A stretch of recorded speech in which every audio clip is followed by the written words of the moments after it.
Alléluia, peuple de Dieu, que le Seigneur vous bénisse, que la grâce de notre Seigneur et Sauveur Jésus-Christ soit répandue dans vos vies au nom du Seigneur Jésus-Christ. Soyez fortifiés et que le Seigneur vous accorde sa bonté, sa grâce, sa miséricorde au nom du Seigneur Jésus-Christ. Donc, c'est prophète Joseph Sambou de l'Église évangile de la gloire de Jésus-Christ. Donc, je suis là pour terminer le témoignage sur, le témoignage que j'ai donné sur la proposition de Satan de le rejoindre. Voilà, ce que Satan m'avait proposé de le rejoindre. Donc, il y avait la deuxième partie que je n'avais pas donnée. Cela signifie quoi? Cela veut dire que quand Satan m'avait proposé de le rejoindre et que j'ai refusé, il m'a dit des paroles. Donc, et je vais vous dire ce qu'il m'a dit. Voilà. Donc, l'autre jour, j'étais trop pressé parce que toute la journée, j'étais en train de prier les gens. Donc, quand j'ai terminé, j'étais fatigué. Donc, j'ai omis ça. Voilà. C'est après que je me suis rendu compte que j'ai omis ça. Voilà. Mais sinon, il y a d'autres personnes qui je prie. Bon, je leur ai raconté tout ça avant. Donc, soyez bénis au nom de Jésus. Voilà. Parce que souvent, après le culte, je prie pour les gens. Je suis seul, je suis fatigué. Mais gloire à Jésus, c'est lui qui nous fortifie. Nous puissons tout par celui qui nous fortifie, Jésus-Christ. Donc, soyez bénis par sa grâce et par sa bonté au nom de Jésus. Donc c'est titré « Satan a juré de déstabiliser l'Église et de me combattre parce que je n'ai pas accepté son offre. » Donc, je n'ai pas accepté de le rejoindre. Donc, vous savez, quand il m'avait proposé de le rejoindre, donc il y avait la gloire, tout ça là, j'ai refusé, j'ai dit que moi c'est Jésus-Christ. Voilà, il m'a dit des paroles. Donc je vais vous dire ce qu'il m'avait dit. Vraiment, c'est des choses très sérieuses. Hein, et je sais qu'il y a déjà beaucoup d'hommes de Dieu qui ont rencontré ça. Ils ont eu ces propositions, soit des personnes physiquement qui vont venir, ou bien c'est le diable lui-même qui va venir les séduire. Donc ce n'est pas quelque chose d'étrange ou nouveau. Non.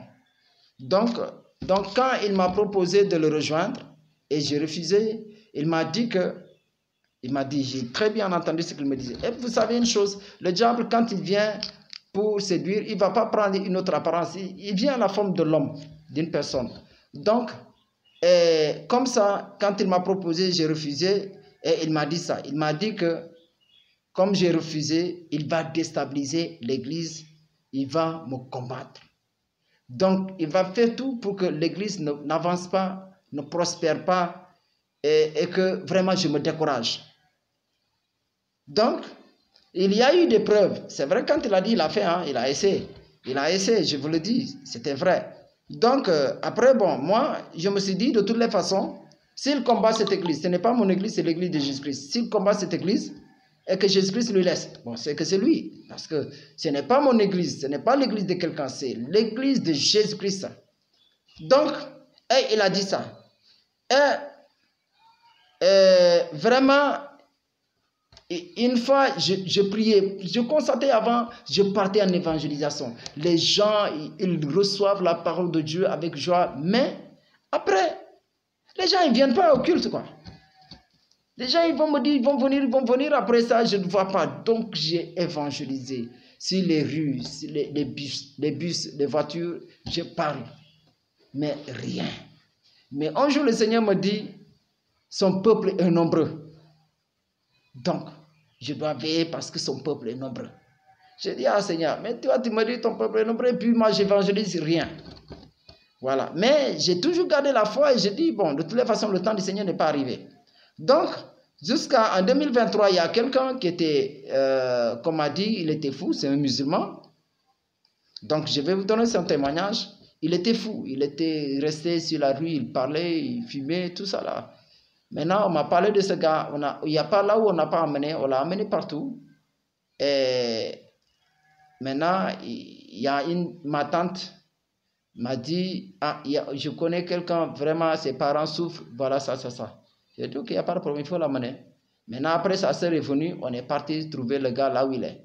Mais sa sœur n'osait pas arriver là-bas parce que le gars, il voulait voir personne. Ouais. Donc, cette histoire-là, j'ai déjà raconté des gens, hein, des gens qui ont pris, qui ne sont pas là, qui sont à l'extérieur, tout ça là. Donc, qui ne sont pas ici au Sénégal ni en Casamance. Donc, je suis parti. Arrivé, le gars, il m'a très bien accueilli et j'ai prié pour lui.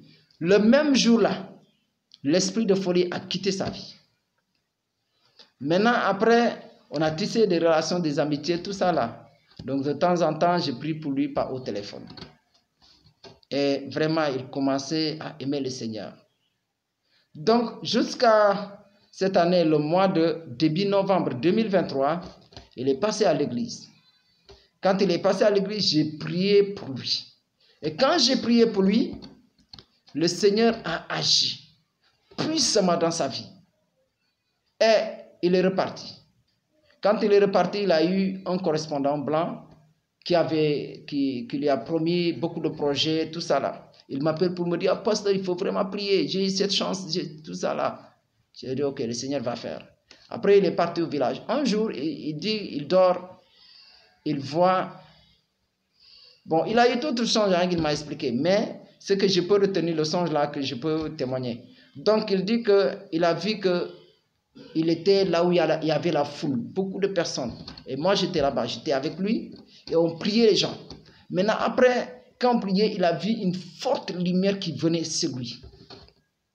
Cette forte lumière-là est venue en lui. Donc, depuis lors, quand il s'est levé, le jour-là, chez eux, il était resté en train de prier. Et pourtant, c'était quelqu'un qui dirigeait la prière à la mosquée. C'est un musulman. Donc, il priait au nom de Jésus. Les gens sont venus, ils disaient qu'il était fou, des choses comme ça. Il priait, il prêchait les gens. Maintenant, quand les gens voyaient sa sœur m'appelle pour me parler de ça, je lui ai dit non, Racine, voilà, le frère là, on s'entend, il va très bien. Donc, il n'y a pas de problème. Après, sa sœur m'a dit, ok, parce que les gens ont appelé, lui c'est un musulman, il est en train de parler de Jésus, il dit que Jésus lui a apparu en forme de lumière, tout ça là. Et vous savez que quand le Seigneur t'apparaît en forme de lumière, c'est que tu as une très grande mission de Jésus-Christ. C'est que le Seigneur va t'utiliser puissamment. Donc, et après cela, il m'a expliqué le chant, je lui ai dit, ah ça c'est bien. Le Seigneur, voilà, il fait son entrée dans ta vie.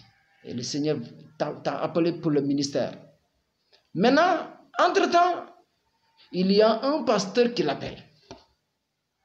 Et le pasteur là, il m'a dit, c'est une ancienne connaissance. Le pasteur l'appelle pour lui dire que, oui, de partir, il va prier pour lui. Tu vois, bon.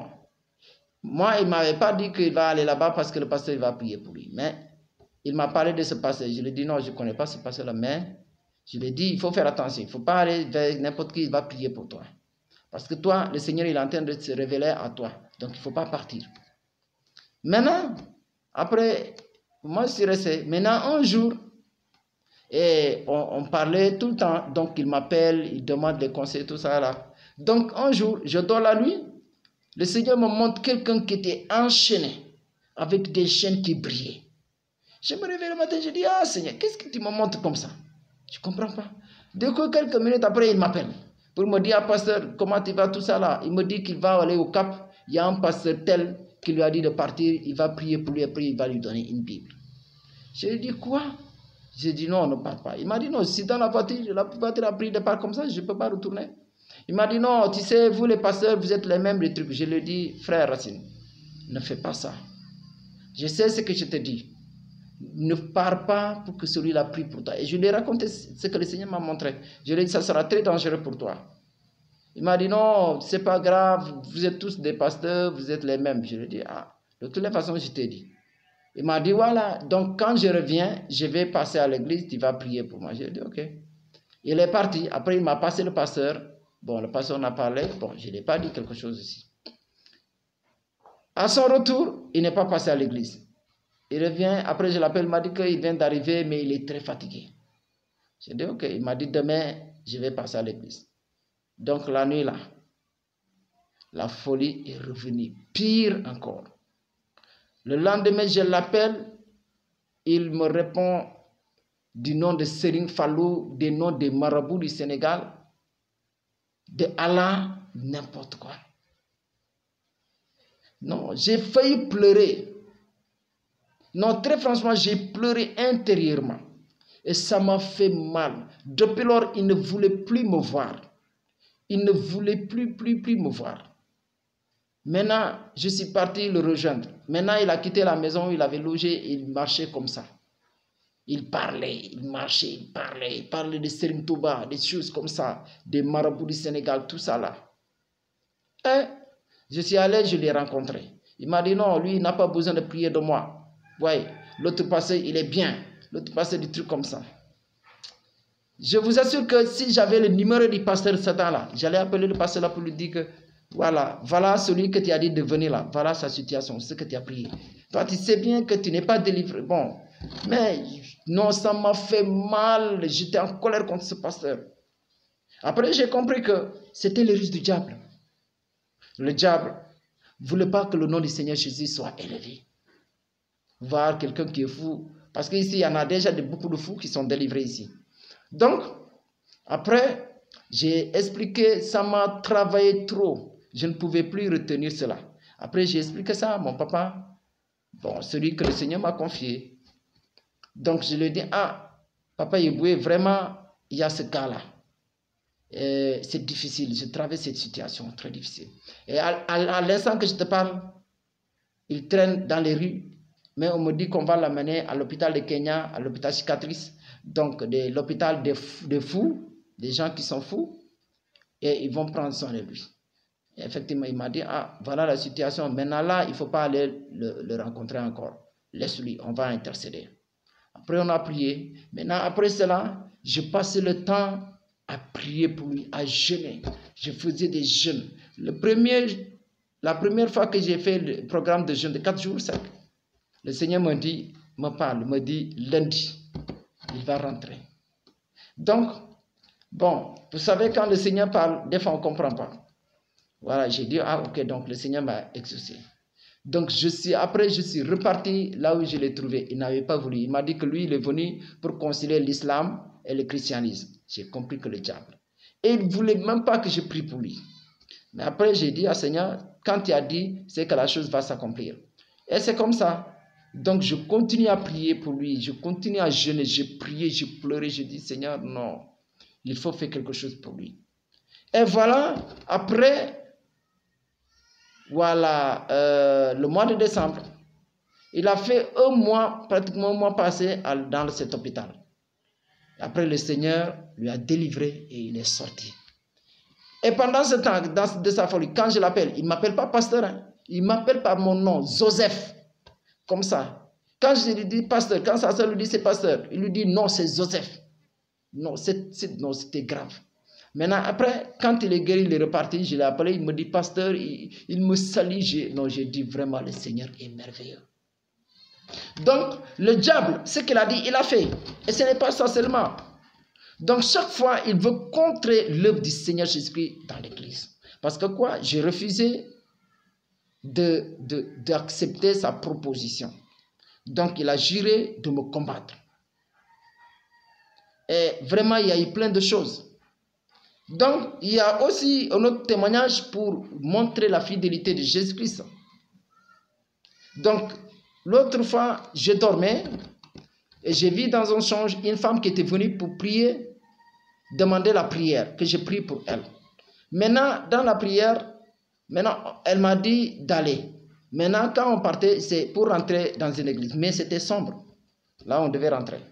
Mais moi, dans le cœur, je sentais que c'était pour coucher avec elle.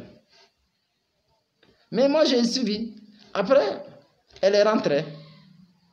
Et c'est elle qui est rentrée en première. Quand moi, je devais rentrer, j'ai vu le Seigneur apparaître. Et quand le Seigneur est apparu, il a parlé. Il a dit, qu'est-ce que tu veux lui faire? Du coup, la femme a disparu. Bon, après, quand je me suis réveillé le matin, j'ai dit, bon, c'est un songe. Maintenant, après la journée, je suis allé rester au Mangué, j'ai médité la parole de Dieu. Après, le Seigneur me parle encore, me rappelait de ça. Et j'ai pleuré. J'ai pleuré, j'ai dit, Seigneur, vraiment, tu es fidèle. Seigneur, pourquoi tu veilles comme ça jusqu'à ce point en moi? Parce que je sais dans le songe là, si je m'étais couché avec cette femme, c'est que c'est la chose là que j'allais faire la journée. Le diable allait envoyer ses agents, ou bien une sirène des eaux, venir à la forme humaine, venir me tenter et j'allais tomber dans les pièges et le diable allait m'exécuter. Le diable allait me tuer comme ça. Donc le Seigneur est intervenu et il m'a délivré. Et j'ai pleuré le jour-là, j'ai dit vraiment Seigneur tu m'aimes. Moi aussi je dois être reconnaissant envers toi. Et c'est comme ça. Donc après vraiment le Seigneur me donne des références dans la Bible. Donc nous avons Lamentation chapitre 3 versets 22 et 23. Versets 25 et 26, nous allons les lire. Verset 22 dit, « Les bontés de l'Éternel ne sont pas épuisées, ses compassions ne sont pas à leur terme. Elles se renouvellent chaque matin. Oh, que ta fidélité est grande. » Donc, les bontés de l'Éternel ne s'épuiseront jamais. Dieu va nous aimer. Quel que soit, on lui demande. Chaque jour, même si tu veux, chaque minute, demande le Seigneur. Il te donnera. Tout ce que tu veux, demande-lui. Parce qu'il a créé toutes ces choses pour toi. Ça ne va pas finir. C'est une source d'eau qui ne tarit jamais. Dieu, il a plein de choses. De très bonnes choses. Et ces choses-là ne vont jamais finir. Donc, ne cesse pas de demander Dieu. C'est pourquoi le Seigneur nous demande de prier sans cesse. Or, nous savons prier, c'est communiquer avec Dieu, c'est parler avec Dieu, c'est dire nos désirs, ce que nous voulons que Dieu fasse pour nous. Donc, ne vous découragez pas, continuez de prier, suppliez le Seigneur. Verset 25 dit, « L'Éternel a de la bonté pour qui espère en lui, pour l'âme qui le cherche. » Donc, la bonté de Dieu, c'est pour ceux-là qui le cherchent, pour l'âme qui a soif de Dieu, qui espère en Jésus. Verset 26, il dit, « Il est bon d'attendre en silence le secours de l'Éternel. » Moi, quand je suivais la femme, dans le spirituel, j'étais faible. J'étais faible. Donc, le diable allait m'entraîner dans le péché et me tuer, comme ça. Mais, le Seigneur, comme il est fidèle, il m'a secouru. Le Seigneur m'a secouru parce qu'il est fidèle. Jésus t'aime. Jésus t'aime, mon frère, ma soeur. Accroche-toi à lui, aie confiance en lui. Il ne te laissera jamais que tu sois tenté au-delà de tes forces. Donc, nous allons prendre 1 Corinthiens chapitre 10. Voilà, nous allons prendre 1 Corinthiens chapitre 10, verset 13, qui dit, verset 13 dit, « Aucune tentation ne vous est survenue qui n'ait été humaine. Et Dieu qui est fidèle ne permettra pas que vous soyez tentés au-delà de vos forces. Mais avec la tentation, il préparera aussi le moyen d'en sortir, afin que vous puissiez la supporter. » Donc Dieu, il prépare toujours un moyen pour nous faire échapper aux tentations. Ça ne viendra pas de notre propre force, mais de la fidélité de Dieu. C'est pourquoi, frères et sœurs, donne-toi entièrement en Christ. Donne-toi entièrement à Jésus-Christ. Donne-toi entièrement à Dieu. Et le Seigneur prendra le contrôle de tout ce qui est en toi. Il prendra le contrôle de ta vie, de ton âme. C'est Dieu qui te défend. Ce n'est pas quelqu'un d'autre qui te défend. Ce sont les anges de l'Éternel. Le Saint-Esprit te défend. Donc, mets-toi en accord avec la parole de Christ. Mais donne ta foi entièrement en Christ. Voilà, et Dieu fera tout. Donc, mais malheureusement, nous sommes tentés, c'est parce que ça vient de nous. Mais si on se donne entièrement à Christ, Dieu est fidèle, il nous protégera. Amen. Donc, que le Seigneur nous bénisse. Que la grâce de Dieu repose sur nous au nom de Jésus. Donc, voilà pourquoi nous allons prendre... Voilà, 2 Thessaloniciens chapitre 3 verset 3 qui dit que le Seigneur est fidèle. Il vous affermira et vous préservera du malin. Donc la Bible nous dit que le Seigneur est fidèle. Non seulement il est fidèle, mais il va nous affermir. Il va nous donner la force de résister au diable, de le combattre. De le combattre. Il va nous donner la force, la puissance de combattre le diable, de détruire ses œuvres. Et il va aussi nous fortifier, nous accorder sa puissance. Et il dit, il vous préservera du malin. Donc Dieu va nous éloigner de tous les pièges, de toutes les tentations du diable, par la puissance de ton esprit. Et voilà pourquoi nous allons prendre aussi Jacques, nous allons lire Jacques chapitre 4, verset 7 qui dit, soumettez-vous donc à Dieu, résistez au diable et il fuira loin de vous. Moi aujourd'hui, je bénis le Seigneur parce que il y a des choses, ça ne m'arrive plus parce que, pourquoi? Je me suis soumis au Seigneur. Je me suis soumis au Seigneur. Je me suis soumis à Jésus-Christ, à son esprit, à la foi. Et voilà le Seigneur, il veille sur moi et c'est la même chose, il veillera sur toi. Donc c'est ce qui va faire seulement que le diable s'éloigne de toi. Que la puissance de Christ soit répandue dans ta vie. Et il dit que le diable, lorsqu'on se soumet au Seigneur, à Jésus-Christ, à Dieu, et il nous dit de résister au diable et il fuira loin de nous. Donc le diable, il peut s'éloigner de nous lorsqu'on se donne réellement à Christ. Donc donnons-nous réellement à Jésus. Donnons-nous vraiment à Christ afin que Dieu puisse se manifester dans nos vies. Vraiment que le Seigneur te délivre. Je sais que le diable aussi, il tente toujours de te mener dans ses pièges. Mais résiste. Soumets-toi à Dieu. Donne-toi à Christ, au Saint-Esprit, à la parole. Et le diable va fuir. Ne cédez pas. Tenez bon, serviteur de Christ. Je vous ai dit la vidéo passée que le diable a fait une réunion contre les serviteurs, contre les enfants de Dieu, contre les chrétiens. Lève-toi, prie. Cherche la face du Seigneur. Je parle aux hommes de Dieu. Ne restez pas une semaine entière sans jeûner, sans prier, faire un programme. Priez tout le temps, priez sans cesse, jeûnez. Cherchez la face du Seigneur. C'est ce qui peut faire fuir le diable. Si tu ne jeûnes pas, tu es mort. Si tu ne pries pas, tu es mort. Si tu ne médites pas la parole de Dieu, tu es détruit. Les amis, cherchez. Le temps est précieux. Le Seigneur revient. Le diable cherche toujours à amener des gens en enfer. Donc, ne vous laissez pas tromper par ces ruses, par ces propositions diaboliques. Ne suivez pas ces pasteurs-là qui ont fait des pactes. Ils vous séduisent par l'argent, les richesses qu'ils ont. Ce sont des richesses pourries. Ça appartient au diable. Ne les suivez pas. Suivez la parole, suivez Christ. Les apôtres ont prêché Jésus dans la pauvreté, dans la misère. Donc donnez-vous à Christ, que le Seigneur vous fortifie, qu'il vous soutienne. Au nom de Jésus-Christ de Nazareth, Amen. Soyez bénis. Amen. À la prochaine.